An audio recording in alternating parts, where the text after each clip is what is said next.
नमस्कार मित्रों, eleven classes के यूट्यूब प्लेटफॉर्म पे आपका बहुत बहुत स्वागत है। मेरा नाम विवेक है। उत्तर प्रदेश पीसीएस 2024 की जो परीक्षा मार्च में आयोजित होने वाली थी उसकी तिथि को एक्सटेंड करके अक्टूबर कर दिया गया है। 27 अक्टूबर को यह परीक्षा होगी उत्तर प्रदेश के विभिन्न परीक्षा केंद्रों पर। तो प्रश्न यह उठता है कि क्या इस परीक्षा में हम सफल हो पाएंगे या नहीं हो पाएंगे।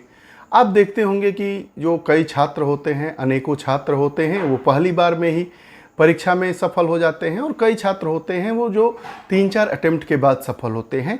तो आखिर वह कौन सी परिस्थितियाँ और वो कौन सी रणनीति होती होगी कि जिसमें कोई परीक्षार्थी, कोई उम्मीदवार पहली ही बार में सफल हो जाता है और कोई उम्मीदवार बार बार प्रयास करने के बाद भी सफलता का मुंह नहीं देख पाता है।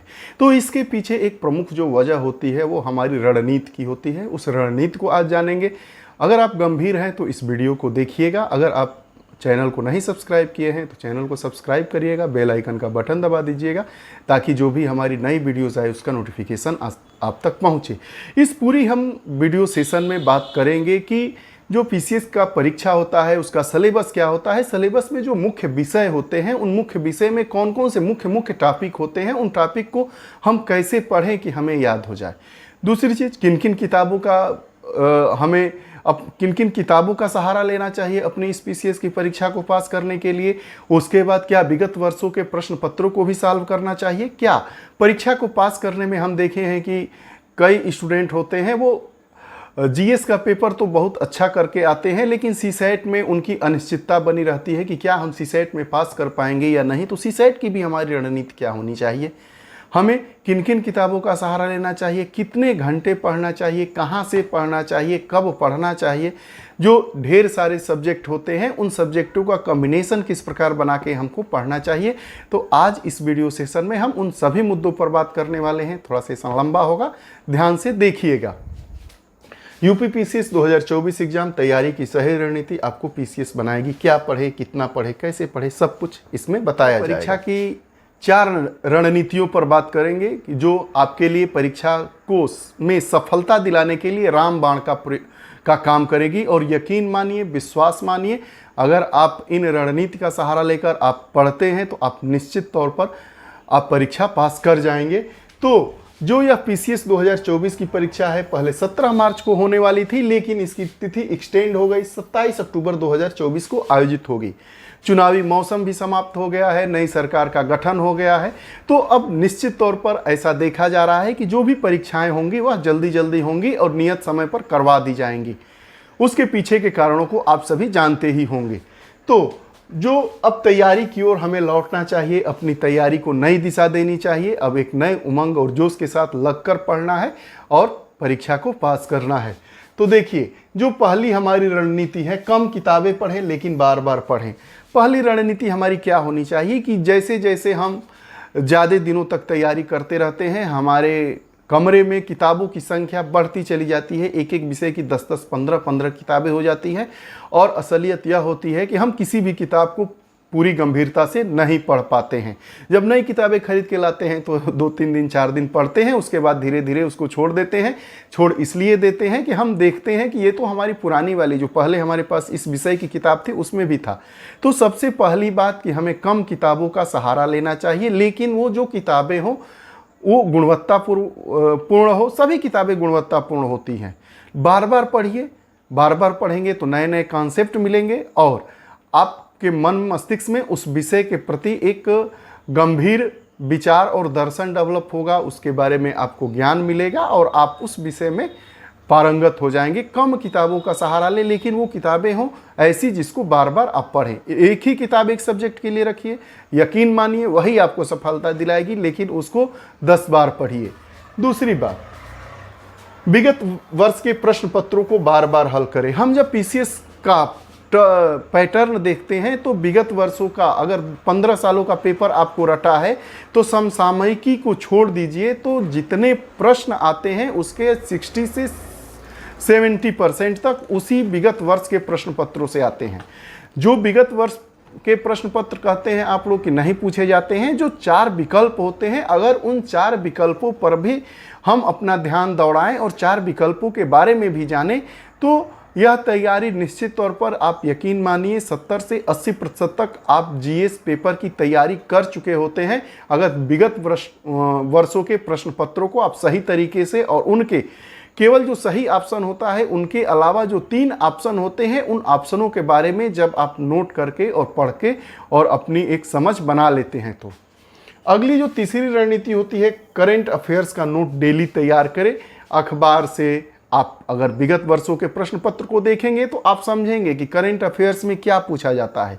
करंट अफेयर्स में ऐसे मुद्दे ज़्यादातर पूछे जाते हैं जो सीधे सीधे प्रशासन की दृष्टि से, आम जन की दृष्टि से महत्वपूर्ण होते हैं, जैसे पुरस्कार, मुख्य जो संभ्रांत व्यक्तित्व थे उनकी मृत्यु, किस पोस्ट पे नए लोगों की नियुक्ति हुई, आदि आदि। उसके बारे में भी हम इसमें बात करेंगे।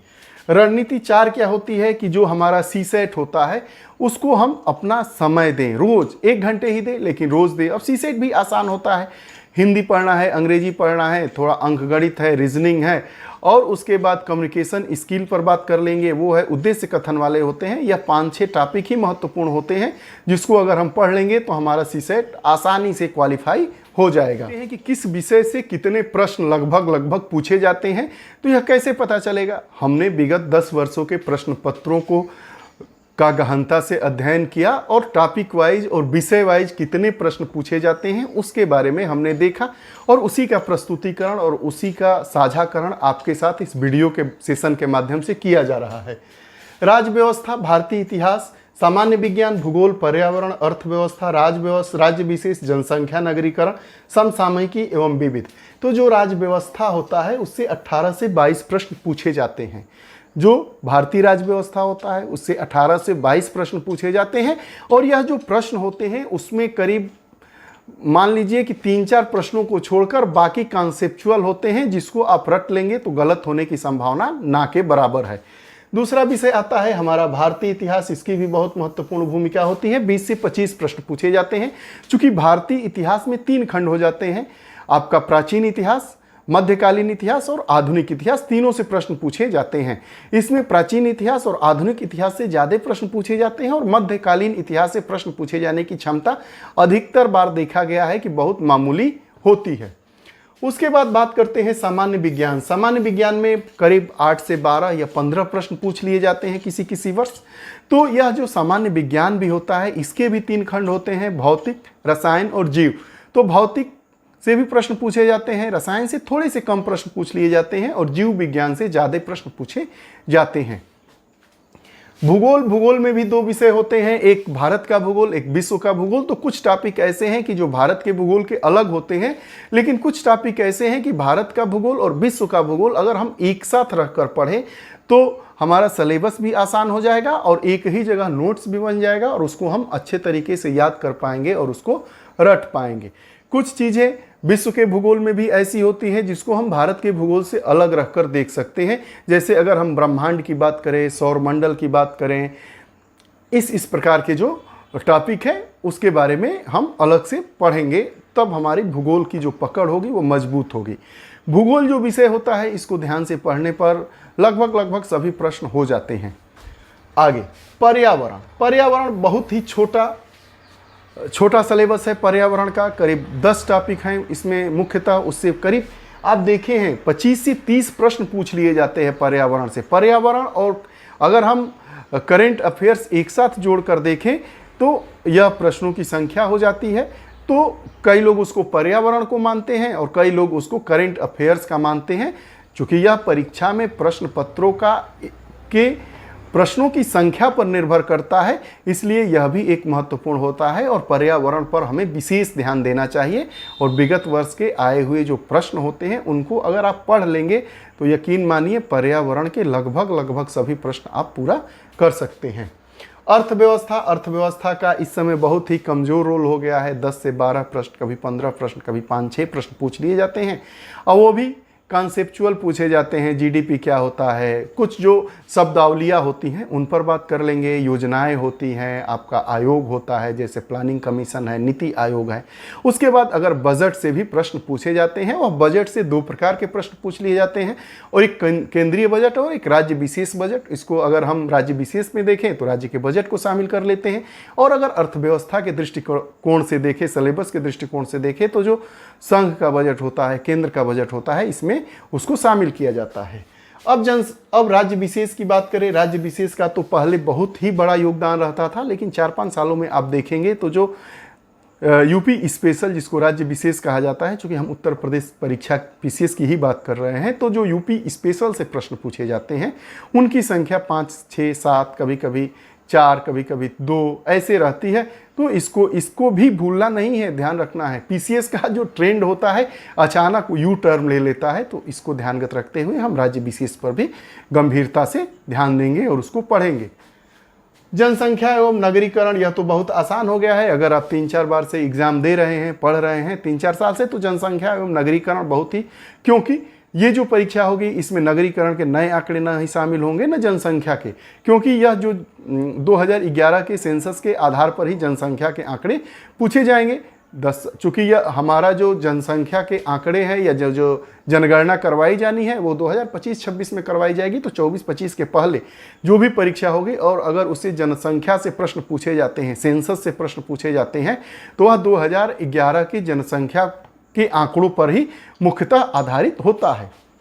समसामयिक एवं विविध में बात करें तो इसका भी रोल अहम होता है। 25 से 30 प्रश्न पूछ लिए जाते हैं। इस समय तो करंट के प्रश्नों को पूछे जाने की प्रक्रिया भी बहुत तेज हो गई है, ट्रेंड चल गया है। तो ये सारे जो हमारे अवयव हैं इसको अगर हम ध्यान में रखेंगे तो अब समझिए, चाहे 100 सीट ही पीसीएस की आए, अगर माइनस मार्किंग तो हो ही रहा है, अगर हम 150 जीएस के प्रश्नों में 105 से 10 प्रश्न सिक्योर कर लेते हैं माइनस मार्किंग काट के, तो 100 सीट पर भी यकीन मानिए अगर 110 प्रश्न आप सही करके चले आते हैं और सीसेट क्वालिफाई है तो निश्चित मानिए कि प्री आपका हो जाता है। बड़े बड़ी बातों पर ध्यान नहीं देना है। लेते हैं भारतीय राज्य व्यवस्था की बात करते हैं।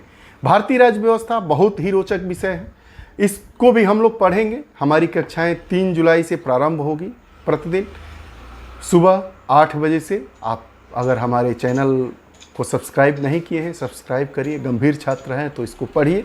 अगर आपको इस क्लासेस की 4-5 क्लास देखिए, अगर आपको इस क्लासेस की उपयोगिता समझ में आती है तो आप कंटिन्यू करिए, वरना इसको पढ़ना छोड़ दीजिए। ये हमारा कहना है, हमारा कोई जोर ज़बरदस्ती नहीं है। और आप किसी भी संस्थान से भावनात्मक रूप से जुड़ कर न पढ़िए। जो आपके कैरियर, जो आप लेकर एक सपना देख रहे हैं, उस सपने को अगर वह सफल कराने में वह कोचिंग संस्थान या वो अध्यापक या वो नोट्स आपको सहयोग देते हैं, तभी उनका सहारा ले, वरना उसको छोड़ दे, क्योंकि सफलता जरूरी होती है, रिश्ते तो बनते रहते हैं। तो राज्य व्यवस्था विषय में हम भारतीय संविधान की जो प्रस्तावना होती है, प्रियम्बल ऑफ इंडियन कॉन्स्टिट्यूशन, तो उस कॉन्स्टिट्यूशन के प्रियम्बल से भी प्रश्न बार बार पूछे जाते हैं। जो संविधान संशोधन के द्वारा जो नए नए शब्दों का समावेश हमारी संविधान की प्रस्तावना में किया गया था, उनसे भी प्रश्न पूछे जाते हैं। तो हम संविधान की प्रस्तावना को पढ़ेंगे। आप जब पेपर, विगत वर्षों के पेपर को उठा को देखेंगे तो प्रस्तावना से भी प्रश्न पूछे जाते हैं। मूल अधिकार की बात करेंगे, अनुच्छेद मूल अधिकार भाग 3 को पढ़ेंगे, उसको ध्यान से पढ़ेंगे। मूल अधिकार क्या होते हैं, किस अनुच्छेद के तहत हम अपने मूल अधिकारों का हनन होने पर कोर्ट की शरण ले सकते हैं, कहाँ जा सकते हैं, कौन कौन से अधिकार हैं, इन सारे तमाम बातों पर हम विस्तृत बात करेंगे। नीति निर्देशक सिद्धांत के बारे में बात करेंगे, मूल कर्तव्य के बारे में बात करेंगे। मूल कर्तव्य के बारे में भी बात किया जाता है, उससे भी प्रश्न पूछे जाते हैं। राष्ट्रपति से भी बार बार प्रश्न पूछे जाते हैं। विधानमंडल का जब चुनाव हो जाता है तो विधानमंडल की सीटों को कभी कभी पूछ लिया जाता है, या विधानमंडल में एक बार बार प्रश्न पूछा जाने वाला है कि चूंकि विधानमंडल, कई राज्यों में विधानसभा ही विधानमंडल का निर्माण करती है, लेकिन भारत के कुछ राज्य और केंद्र शासित प्रदेश ऐसे हैं जहां पर विधानसभा और विधान परिषद दोनों मिलकर विधानमंडल की संरचना को स्थापित करने का काम करते हैं। तो हम जानेंगे कि किस किस राज्यों में विधानमंडल में केवल विधानसभा है और किन किन राज्यों के विधानमंडल में विधानसभा और विधान परिषद दोनों की भूमिका होती है। राज्यपाल को मिलाकर विधानसभा विधानमंडल की रूपरेखा को तैयार किया जाता है। तो उन सारे पहलुओं पर बात करेंगे। इस पर भी प्रश्न पूछ लिए जाते हैं। कश्मीर, लद्दाख जो नए नए केंद्र शासित प्रदेश बने हैं, इनसे भी प्रश्न पूछे जाने की संभावना होती है। तो इस सेगमेंट को इसी टॉपिक के अंतर्गत हम लोग पढ़ेंगे। उसके बाद बात करेंगे संसद से भी बार बार प्रश्न पूछे जाते हैं। लोकसभा, राज्यसभा, लोकसभा की संरचना, राज्यसभा की संरचना, जो लोकसभा में मनोनयन 2 एंग्लो इंडियन को मनोनीत किया जाता था, उसको क्यों हटा दिया गया, कौन सा संविधान संशोधन है, यही जो नए नए मुद्दे हैं वो प्रश्नों की रूपरेखा को नई कर देते हैं। उसके बाद बात करेंगे एक संवैधानिक और गैर संवैधानिक संस्थाएं कौन सी है। चुनाव आयोग क्या संवैधानिक संस्था है, गैर संवैधानिक संस्था है, नीति आयोग क्या है, इन सब जितनी संस्थाएं हैं उनके बारे में बात करेंगे। और एक अगला टॉपिक जो हमारा होगा नागरिकता, सिटीजनशिप अमेंडमेंट बिल जो पारित हुआ था, उसमें कौन कौन सी परिस्थितियां हैं। जो नया अमेंडमेंट बिल आया है उसके अनुसार क्या नागरिकता देनी प्रारंभ हो गई है या नहीं हो गई है, या नागरिकता लेने और नागरिकता समाप्त करने के क्या क्या प्रावधान है, किस अनुच्छेद में नागरिकता के बारे में बताया गया है, वह कौन कौन से अनुच्छेद संबंधित है जो नागरिकता देने और नागरिकता को समाप्त करने हेतु उत्तरदायी है। इन सारे मुद्दों पर हम बात करेंगे। आगे बात करेंगे राज्यों का पुनर्गठन। 1953 से लेकर 2019-20 तक जितने राज्यों के पुनर्गठन की बात हुई है उनके बारे में भी हम बात करेंगे। प्रमुख संविधान संशोधन, इससे भी प्रश्न पूछे जाते हैं। प्रमुख वाद पूछे जाते हैं। इंदिरा साहनी वाद इस समय चर्चा में है। जो बिहार में 65% आरक्षण की सीमा थी, इंदिरा साहनी वाद को आधार मानते हुए 65% के आरक्षण को, बिहार में जो 65% का आरक्षण दिया जा रहा था, 2023 में संविधान संशोधन वहाँ पर एक विधेयक लाकर तो उसको पटना हाईकोर्ट ने रद्द कर दिया है। तो इसलिए इससे भी प्रश्न पूछे जाने की संभावना होगी। जितनी भी परीक्षाएं होंगी तो हम जानेंगे कि संविधान संशोधन प्रमुख क्या है, प्रमुख वाद क्या है। उसके बाद अगर कोई प्रमुख न्यायिक निर्णय आता है, वाद आता है जो राज व्यवस्था से जुड़ा हुआ होता है, कानून से जुड़ा होता है, तो उसको भी हम पढ़ेंगे। यह राज व्यवस्था की दृष्टि से भी पढ़ेंगे और समसामयिकी की दृष्टि से भी पढ़ेंगे। तो कई टॉपिक आप ऐसे, जो जीएस है उसको हम अलग अलग बांट कर नहीं देख सकते हैं। हर विषय से जुड़ा है, हर विषय से जुड़ा है। अगर हम बिहार आरक्षण की बात कर दें तो वह एक राज्य व्यवस्था का भी विषय हो जाता है और हमारे करंट अफेयर्स का भी विषय हो जाता है। तो आप उसको किस में ले जाएंगे? तो कई ऐसे विषय हैं जो कनेक्ट हैं, कनेक्टिविटी है उसमें आपस में। वैसे तो सब विषयों की कनेक्टिविटी है। अगर आप मॉडर्न इंडिया को देखें, मॉडर्न इंडिया 1947 से देखें तो आप देखेंगे, या 1947 क्या, आप 1970-72 जब चार्टर अधिनियम आने लगे भारत में, तब से आप देखेंगे कि हमारे यहाँ वो पॉलिटी का प्रारंभ हो जाता है। तो हम कैसे उसको अलग रखें? अगर हम जीव विज्ञान में बात करें आनुवांशिकता की, तो वह इन्वायरमेंट का हिस्सा हो जाता है। अगर हम भूगोल में पर्यावरण की बात करें, वृक्ष की बात करें, वनारोपण की बात करें, जनसंख्या की बात करें, तो जनसंख्या का विषय हो जाता है। तो सभी विषय एक दूसरे से कनेक्ट हैं। पहले तो अपने मस्तिष्क से यह निकाल देना है कि सभी विषयों की अपनी अपनी रूपरेखा है। नहीं, एक ही कॉपी हो, एक ही नोट्स हो, 300-400 पेज का नोट्स बनेगा, उसको बार बार पढ़िए, निश्चित तौर पर आप सफल हो जाएंगे। अब हमारा दूसरा सेगमेंट है, वह है भारतीय इतिहास। भारतीय इतिहास के 3 खंड होते हैं। पहला प्राचीन इतिहास, एंशियंट हिस्ट्री, मध्यकालीन इतिहास, मेडिवल हिस्ट्री, एंड आधुनिक इतिहास, मॉडर्न हिस्ट्री। तो जो सबसे ज़्यादा प्रश्न पूछे जाते हैं वह प्राचीन इतिहास और आधुनिक इतिहास से पूछे जाते हैं। प्राचीन इतिहास की अगर हम बात करें तो प्राचीन इतिहास में ऋग्वेद से प्रारंभ करेंगे और अंतिम तक आएंगे। महाजनपद की बात करेंगे, सिंधु घाटी सभ्यता की बात करेंगे, मेसोपोटामिया की सभ्यता की बात करेंगे।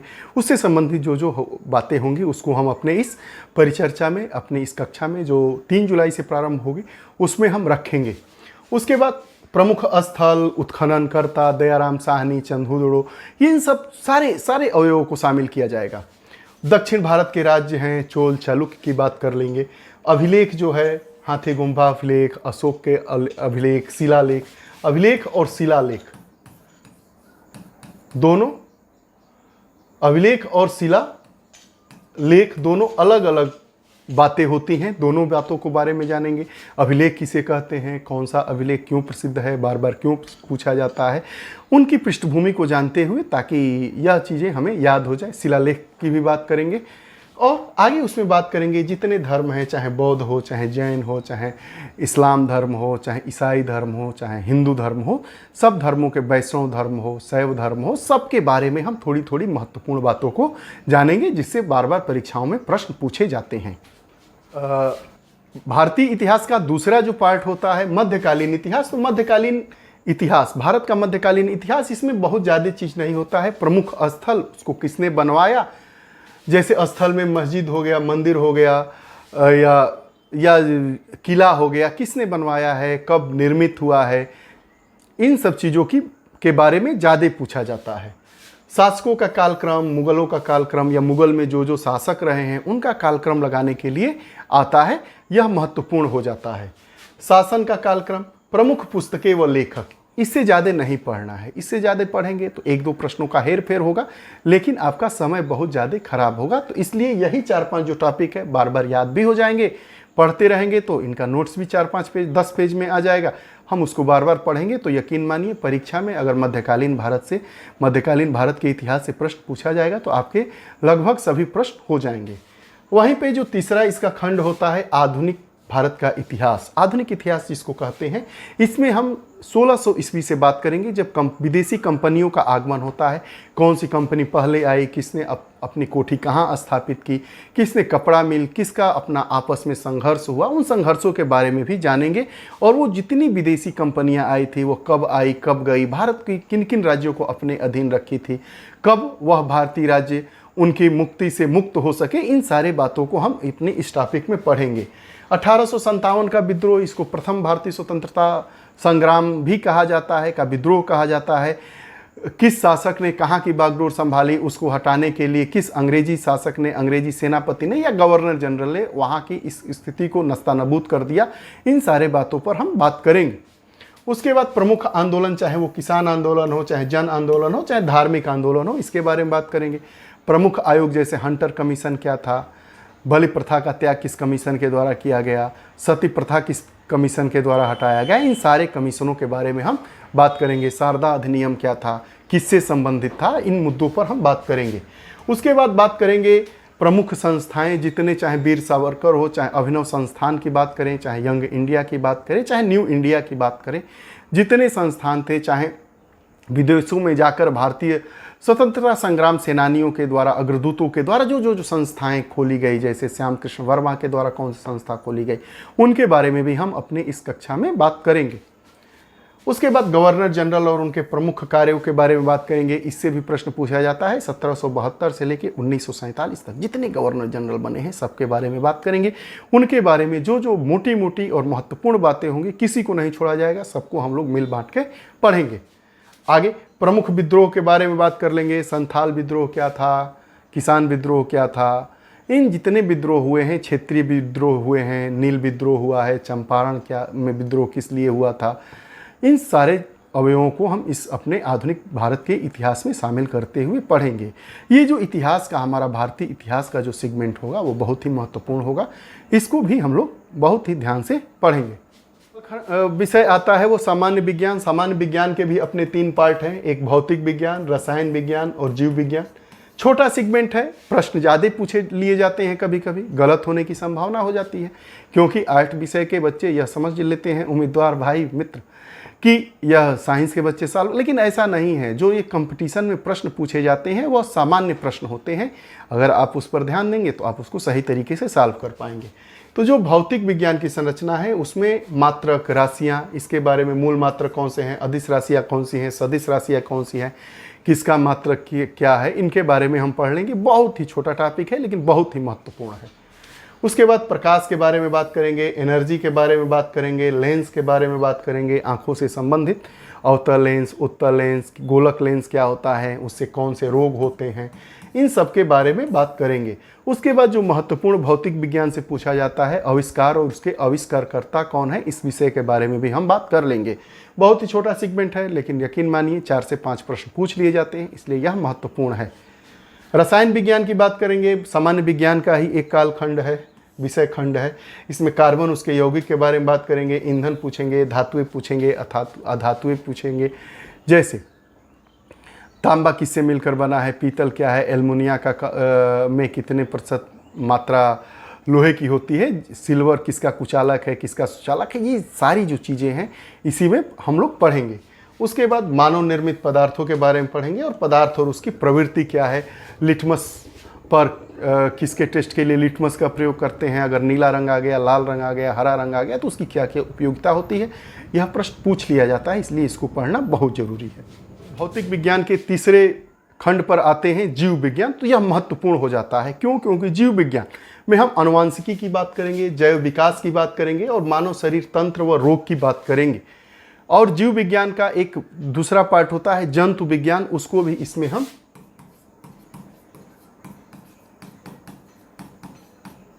इसके बारे में भी हम इस अपने कालखंड में बात करेंगे। मानव रोग क्या होते हैं, संचारी रोग कौन से हैं, गैर संचारी रोग हैं, टाइफाइड कैसा होता है, निमोनिया का, चेचक का उन्मूलन हुआ नहीं हुआ, उस पर क्या हमारे आंकड़े आते हैं, इन सारे तत्वों को, इन सारे टॉपिक को इसमें हम बात करेंगे और जानेंगे। भूगोल विषय के बारे में बात करेंगे तो भूगोल के भी 2 खंड होते हैं, भारत का भूगोल और विश्व का भूगोल। कई टॉपिक ऐसे हैं कि भारत का भूगोल और विश्व का भूगोल एक साथ पढ़ा जाता है और कई टॉपिक ऐसे होंगे जिनको हम अलग अलग पढ़ेंगे, जहाँ जो उचित होगा उस हिसाब से पढ़ा जाएगा और एकदम न्यायपूर्ण तरीके से हम लोग पढ़ाई करेंगे। बात कर लेते हैं भारत का भूगोल का। तो भारत की सामान्य जानकारी, पड़ोसी देश, राज्य और उनकी सीमाएं, भारत का क्षेत्रफल कितना है, भारत में कितने राज्य हैं, कितने केंद्र शासित प्रदेश है। अभी आपको बता रहे थे कि जो राज्य है, राज्यों के केंद्र शासित प्रदेशों के बारे में अगर हम बात करें तो यह राज्य व्यवस्था का भी विषय है और भारत के भूगोल के विषय को भी यह दर्शाता है। उसकी सीमाएं क्या है, कौन से राज्य किस राज्य की सीमा से टच करते हैं, किन राज्यों का निर्माण कब हुआ, किस राज्य में कौन से खनिज पदार्थ पाए जाते हैं, किस चट्टानों पर निर्मित हैं, कौन सी चट्टानों से अलग होकर कौन से राज्य, छोटा नागपुर का पठार क्या है, हमारा पश्चिमी तट क्या है, पूर्वी तट क्या है, पहाड़ी राज्य कौन कौन से हैं। तो यह जो विषय है, किसी विषय को एकदम अलग, ऐसा नहीं है कि एक दीवार खींच दी गई, दीवार बना दी गई कि राज्य व्यवस्था तुम इधर रहो, भूगोल तुम इधर रहो, इतिहास तुम उधर जाओ, विज्ञान तुम इधर आओ, अर्थव्यवस्था तो तुम बिल्कुल ही दूर रहो। ऐसा बिल्कुल नहीं है, सब विषय एक दूसरे से जुड़े हुए हैं। मिट्टी के बारे में बात करेंगे, भारत में कितने प्रकार की मिट्टियाँ हैं, कहाँ पर कौन सी मिट्टी पाई जाती है, किस मिट्टी में किस प्रकार के अनाज का उत्पादन होता है।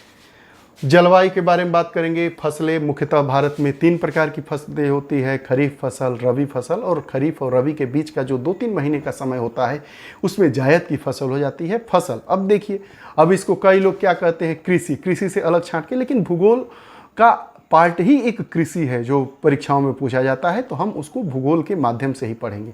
अब यही जो बात है फसलें, अब फसलों के बारे में, खनिजों के बारे में हम बात करेंगे, धातुओं के बारे में बात करेंगे, तो विश्व भूगोल में भी बात करेंगे, भारत भूगोल के भी संदर्भ में बात करेंगे, भारत के संदर्भ में बात करेंगे कि भारत में कौन सा राज्य गेहूं का उत्पादक है, धान का उत्पादक है, तो हम वही बात करेंगे कि विश्व में कौन सा देश ऐसा है जो विश्व में सर्वाधिक गेहूं का उत्पादन करता है, धान का, अफीम का, चाय का, गन्ने का। ये सब चीज़ें एक साथ कोरिलेट करके जब हम पढ़ेंगे तो हमको बार बार इधर उधर भटकने की ज़रूरत नहीं होगी। उसके बाद जनजातियों की ही बात कर लेंगे कि भारत में किस राज्य में कौन सी जनजातियाँ, गारो, खासी, जयंतिया की पहाड़ियाँ कहाँ हैं, उस पर कौन कौन सी जनजातियाँ, क्या गारो, खासी, जयंती जनजातियों के रहने के कारण ही उन पहाड़ियों का नाम इनके नाम पर पड़ा, या पहाड़ियों पर रहने वाली जनजातियों के नाम पर ही, पहाड़ों के नाम पर भी उन जनजातियों का नाम ऐसा पड़ा, इनके भी। वहीं अगर हम विश्व की बात करें तो अलास्का में जो जनजाति रहती है उसके नाम पर शराब का नाम रख दिया गया, जहरीली शराब, हुचो जिसको कहते हैं, होचिनो जनजाति रहती थी, तो इसके बारे में भी हम जानेंगे।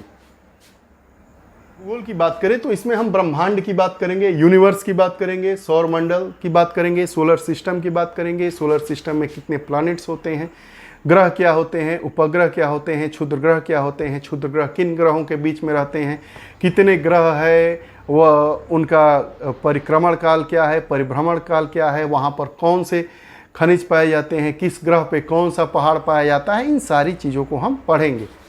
उसके बाद पृथ्वी की संरचना के बात करेंगे, तो पृथ्वी की संरचना में हम बात करेंगे मुख्यतः आंतरिक संरचना की बात करेंगे। आंतरिक संरचना में किस संरचना में कौन से तत्व, जो पृथ्वी की जो आंतरिक संरचना है उसमें कहाँ पर कौन सी संरचना होती है, अगर वह क्षेत्र जहाँ पर दो पार्ट मिलते हैं तो उस पार्ट का क्या नाम होता है, इन सारे बातों को हम ध्यान में रखते हुए पढ़ेंगे। वायुमंडल की बात करेंगे, उसके बाद जो प्रमुख जल संधियाँ हुई थी उसके बारे में बात करेंगे। पाक जल संधि इस समय चर्चा में है, क्यों चर्चा में है, अब देखिए ये करंट का भी विषय है और हमारे विश्व भूगोल का भी विषय है। जलप्रपात के बारे में बात करेंगे और जनजातियों के बारे में भी बात करेंगे। वो विश्व का भूगोल देखें तो कौन सी चीज़ें एक साथ पढ़ने की ज़रूरत है, उसमें हम नदियों की बात कर लेंगे। भारत की नदियाँ, विश्व की नदियाँ, झीलें, भारत की झीलें और विश्व की झीलें। यहाँ लिख लेंगे भारत की झील और यहाँ लिख लेंगे विश्व की झील। कहाँ है, अब नाम लिखते चले जाएंगे, याद हो जाएगा। उद्यान एवं अभ्यारण्य, राष्ट्रीय उद्यानों की बात कर लेंगे इसी परिप्रेक्ष्य में। भारत में बाघ के लिए कौन सा है, हाथी के लिए कौन सा है, कब कौन सी योजनाएं चलाई गई, विश्व स्तर पर उसकी क्या मान्यताएं हैं, विश्व स्तर पर कौन सा है, डचीग्राम कहाँ है, तो हेली कहाँ है, इन सब के बारे में हम बात करेंगे। खनिज व अनाज उत्पादन देशों के बारे में भी बात करेंगे, जैसा कि अभी बात किया जाए कौन सा देश किस खनिज का उत्पादन करता ज़्यादा है, कोयले का उत्पादन करता हमारा राज्य कौन सा ज़्यादा है, भंडारण राज्य कौन सा है और भंडारण देश कौन सा है विश्व में, उसके बारे में भी बात करेंगे। भौगोलिक उपनामों के बारे में बात करेंगे कि उत्तर का मानचेस्टर किसे कहते हैं और मानचेस्टर, वैसे विश्व में मानचेस्टर किसे कहते हैं, मानचेस्टर क्या होता है, जहाज़ बनाने वाला, और जो उसके उपनाम होते हैं उसके बारे में भी बात करेंगे। औद्योगिक नगरों की बात करेंगे कि कौन सा नगर किस उद्योग के लिए, जहाज उद्योग के लिए कौन सा नगर है, कपड़ा उद्योग के लिए कौन सा नगर है। इन सारी चीज़ों के लिए सारे जो टॉपिक होंगे इसी में इसको हम पढ़ेंगे। नदियों के किनारे बसे राज्य, अब गंगा के किनारे कौन कौन से राज्य बसे हैं, तो नील नदी के किनारे कौन से राज्य बसे हैं, तो जमुना के किनारे भारत का कौन सा राज्य बसा है, कौन सा जिला बसा है, तो बात करेंगे कि अमेजन के किनारे कौन कौन से देश बसे हैं। इन सारे बातों को हम एक साथ पढ़ेंगे तो एक साथ याद रहेगा। और उसके बाद अन्य जो मिसलेनियस चीज़ें होंगी उसके बारे में भी हम बात कर लेंगे, जो इसके बाद भी जो छूट जाती है हमारे विषय टॉपिक, उसके बारे में भी हम बात कर लेते हैं। इन्वायरमेंट की, पर्यावरण से भी बहुतेरे प्रश्न पूछे जाते हैं, तो पर्यावरण से प्रमुख जो संबंधित रिपोर्ट होती है, जैसे वन रिपोर्ट हो गई, कहाँ पर वन, हाथी परियोजना कब चलाई गई, हाथी पर रिपोर्ट, बाघ पर रिपोर्ट, कितने बाघों की संख्या है, हाथियों की संख्या सबसे ज़्यादा कहाँ है, किस राज्य में है, किस देश में है, इन सारी जो बातें होती हैं तो इन्हीं सब टॉपिक के अंतर्गत पूछा जाता है। उसके बाद पारिस्थितिकी की बात करेंगे, पारिस्थितिकी तंत्र की बात करेंगे, उसके जन्मदाता कौन है, पारिस्थितिकी तंत्र क्या होता है, प्रथम उपभोक्ता क्या होता है, द्वितीय उपभोक्ता क्या होता है, तृतीय उपभोक्ता क्या होता है, इन सारे अवयवों के बारे में हम इसी टॉपिक में बात करेंगे। प्रमुख योजनाओं के बारे में, बाघ योजना, परियोजना, हाथी परियोजना क्या है। उसके बाद जो प्रमुख दिवस होते हैं, जैव विविधता दिवस, ओजोन दिवस, पृथ्वी दिवस, उसका थीम क्या है, इस वर्ष का थीम क्या है, पृथ्वी दिवस कब मनाया जाता है, क्या थीम रखा गया था, इन बातों को हम इस टॉपिक के मद्देनज़र रखेंगे। महत्वपूर्ण टॉपिक है, करंट के टॉपिक से भी इसको जोड़कर देख सकते हैं और पर्यावरण को अलग रखकर भी इसको देख सकते हैं, काम यह दोनों में करेगा। ओजोन के बारे में बात करेंगे, सबसे ज़्यादा ओजोन क्षरण कहाँ होता है, ओजोन गैस क्या होती है, ओजोन गैस को O2 कहते हैं, O3 कहते हैं, कब से नुकसान, किस शहर के ऊपर, किस देश के ऊपर सबसे ज़्यादा ओजोन छिद्र है, ओजोन परत किसका काम करती है, क्या वह मानव के लिए ओजोन परत विनाशकारी है या लाभकारी है, इन सभी बातों में बात करेंगे। उसके बाद जो ओजोन क्षरण को बचाने के लिए जितने सम्मेलन हुए हैं उन सम्मेलनों पर, चाहे वो पृथ्वी सम्मेलन की बात हुई हो, चाहे कोई अन्य सम्मेलन इससे संबंधित रहा हो। कार्बन उत्सर्जन की बात करेंगे, भारत चाह रहा है जीरो कार्बन उत्सर्जन देशों की श्रृंखला में शामिल हो जाए, या कार्बन उत्सर्जन का जो स्तर हो न्यून बना रहे, इसके लिए जो जो योजनाएं और जो जो हस्ताक्षर हुए हैं, जो जो नीतियां बनी हैं, भारत जिस नीति का या जिस कानून का या जिस संधि का हस्ताक्षर करता देश है वो महत्वपूर्ण हो जाता है विषय, उसको भी हम अपने इस पर्यावरण वाले सेगमेंट में बात करेंगे, पढ़ेंगे। प्रदूषण के बारे में बात करेंगे, 3 प्रकार के प्रदूषण के, जल प्रदूषण, वायु प्रदूषण, ध्वनि प्रदूषण, कौन किस प्रदूषण से क्या क्या दुष्प्रभाव है, उससे बचने के क्या उपाय हैं, इन बातों को, जैसे ध्वनि की जो हमारी आवाज़ होती है कितने डेसिबल तक हमारे कानों के लिए सुग्राही होती है, कितने आवाज़ होगी डेसिबल की वह नुकसानदायक होती है, ट्रैक्टर जब चलता है तो कितने डेसिबल की आवाज़ देता है, और जब हेलीकॉप्टर हवाई जहाज उड़ता है तो कितने डेसिबल की आवाज़ देता है, तारत्व क्या होता है, महिलाओं की आवाज़ पतली क्यों होती है, पुरुषों की आवाज़ मोटी क्या होती है और उसका तारत्व से क्या लेना देना है, इन सारे मुद्दों को हम इसी टॉपिक में पढ़ेंगे। उसके बाद अन्य जो मिसलेनियस होंगे, इससे संबंधित पुरस्कार होंगे या नई योजनाएं चली होंगी, उसके बारे में हम बात कर लेंगे। व्यवस्था की बात करेंगे तो भारतीय अर्थव्यवस्था में जितने रिपोर्ट हैं, चाहे विश्व खुशहाली रिपोर्ट हो, चाहे वैश्विक शांति रिपोर्ट हो, चाहे मानव विकास रिपोर्ट हो, तो उन रिपोर्टों को पढ़ेंगे, भारत की रैंकिंग को जानेंगे, उनकी थीम को जानेंगे। उसके बाद हम जानेंगे कि वह रिपोर्ट किन किन आधारों पर तैयार की जाती है। ये बात हो गई। भारत की जो पंचवर्षीय योजना है भले ही समाप्त हो गई है, लेकिन गरीबी हटाओ किस पंचवर्षीय योजना में लाया गया, हमारी पहली पंचवर्षीय योजना किस मॉडल पर आधारित थी, किस पंचवर्षीय योजना में जो भिलाई संयंत्र हो गए, रूस के सहयोग से जो संयंत्र, ब्रिटेन के सहयोग से जो संयंत्र खोले गए थे, कहाँ खोले गए थे, किसका वो उत्पादन करते हैं, नवरत्न कंपनियां क्या होती हैं, महारत्न कंपनियां, मिनी रत्न कंपनियां क्या होती है, इनका दर्जा देने के लिए सरकार का कौन सा विभाग है, क्यों उनको मिनी रत्न, महारत्न और नवरत्न कंपनी का दर्जा दिया जाता है, कितनी उनके पास कैपिटल होनी चाहिए, इन सारे मुद्दों को हम अर्थव्यवस्था में ही पढ़ेंगे। प्रमुख अवधारणाओं पर बात करेंगे कि लॉरेंज वक्र क्या होता है, मिनी गुणांक क्या होता है, जब जनसंख्या का ग्राफ समान हो जाता है, एक समान हो जाता है, तो क्या जनसंख्या बढ़ती है या स्थिर हो जाती है।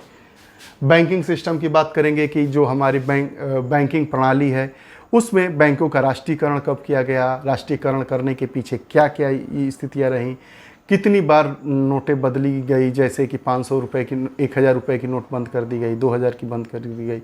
इन सिक्कों के टकसाल कहाँ कहाँ हैं, कहाँ कहाँ नोटें छापी जाती है, कहाँ कहाँ जो हमारे रजिस्ट्री करने के लिए जो स्टाम्प होते हैं वो कहाँ छापे जाते हैं, उनकी स्थापना क्या हुई, नाबार्ड क्या होता है, SBI क्या है, RBI क्या है, उनके क्रियाकलाप कौन से हैं, बैंकों का बैंक किसे कहते हैं, इन सारे तत्वों और सारे विषयों के बारे में हम अपने इस सेशन में पढ़ेंगे।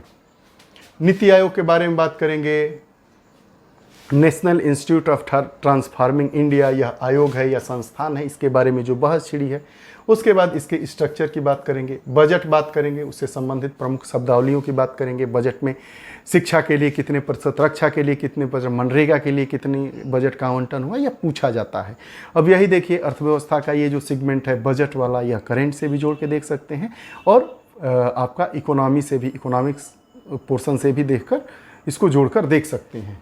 वस्तु एवं सेवा कर, GST की बात हो रही है। इस जो तिमाही है सर्वाधिक GST टैक्स का संग्रहण किया गया है, वसूला गया है। तो GST टैक्स क्या होता है, कितने चरणों में लगाया जाता है, इन सारे तत्वों को हम इस पर बात करेंगे।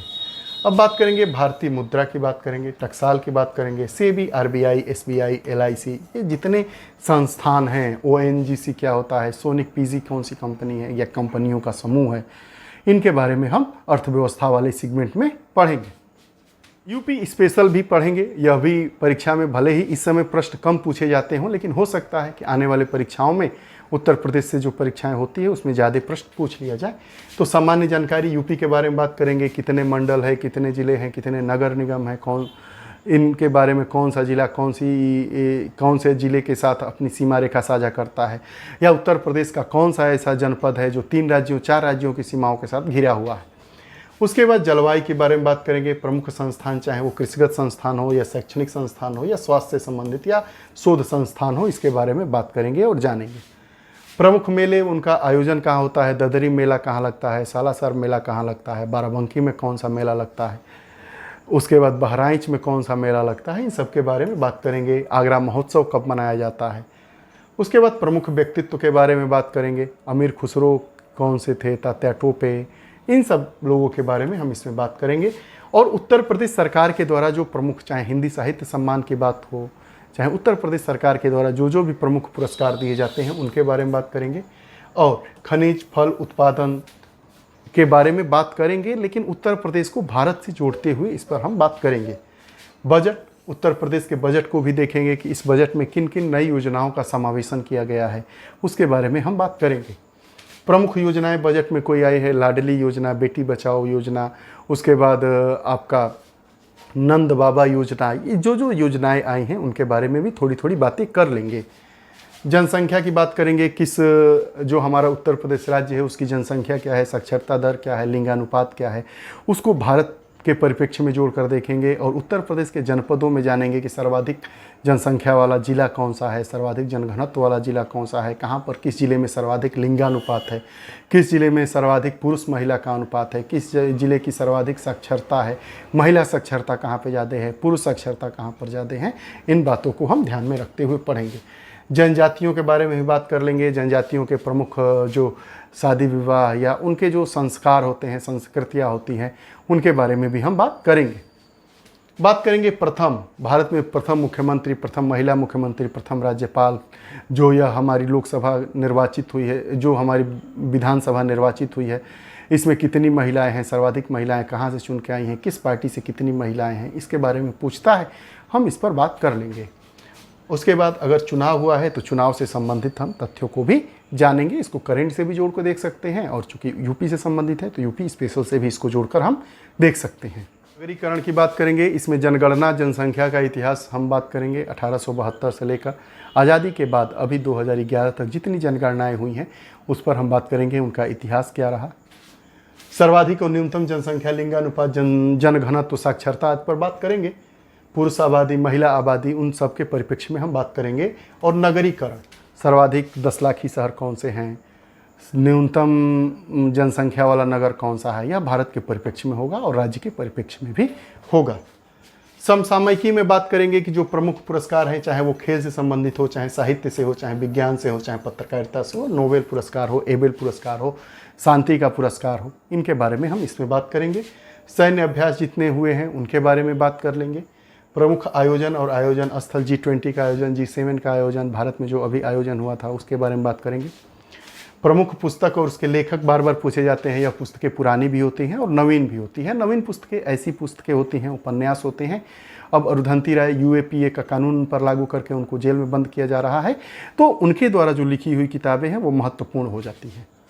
प्रमुख नियुक्तियाँ, निधन और इसके बारे में जो मिसलेनियस बातें हो जाती हैं उसकी वो भी पूछ लिया जाता है। विविध में क्या आता है, देश, उसकी संसद का क्या नाम है, किस देश की मुद्रा का क्या नाम है, उसके बाद उसके राष्ट्रीय चिन्ह क्या है, राष्ट्रीय खेल क्या है, उनकी संसद का नाम, खेल वो उसके मैदान, वाद्य यंत्र, सितार बजाने वाले कौन से हैं, गिटार बजाने वाले कौन हैं, बांसुरी वादक कौन है, ये सब चीज़ें विविध के रूप में आ जाती हैं।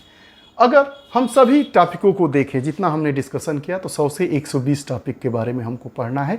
और 150 प्रश्न में अगर हम 110 प्रश्न माइनस मार्किंग हटा के अगर सही करके आते हैं तो अगर 100 सीट भी रहेगा तो मानिए कि हमारा PCS प्री का सिलेक्शन पक्का हो जाएगा।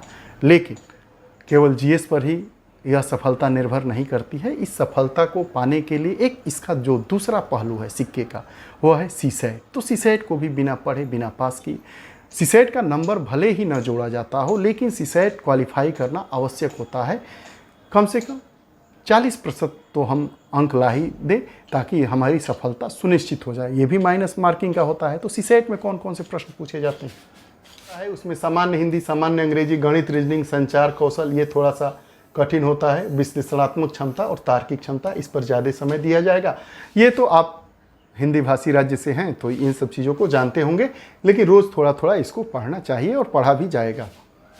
जो हमारी पढ़ाई की रणनीति होगी वह जुलाई से 15 अक्टूबर तक हम पढ़ेंगे। 15 अक्टूबर के बाद जो 12-15 दिनों का समय होगा, उसको जितना हम नोट्स बनाए हैं उसको बार बार रिवीजन करेंगे। और जो अगर नई कोई महत्वपूर्ण घटना होगी तो उस पर ध्यान नहीं देना है, क्योंकि वो नहीं पूछा जाता है। कुल 105 दिन होते हैं, हमारे पास 110 से 15 टॉपिक हैं, उसको हम पढ़ लेंगे। रोज़ एक एक प्रश्नों को, प्रश्न पत्रों को सभी सॉल्व करेंगे। आइए अब आगे की रणनीति को हम जानते हैं।